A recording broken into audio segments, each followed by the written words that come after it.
සර්ගේ ජීවිතේ ලේසිද? ඈ? සර්ගේ ජීවිතයනේ රෝස මල් දාපු පාරකද? බයිලා සර්වා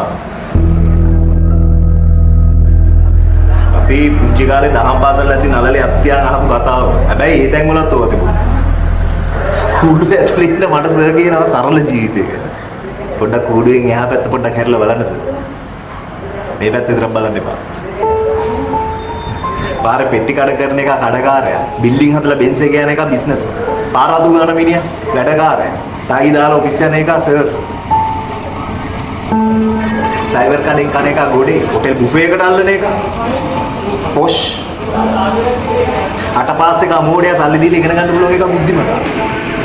වාඩිය බොන එක කසිප්පුකාරයා. ක්ලබ් ගේම් බොන එක බොස්. ඇයි සර් එහෙම වෙනසක් නැහැ. මොකක් ඉන්නද?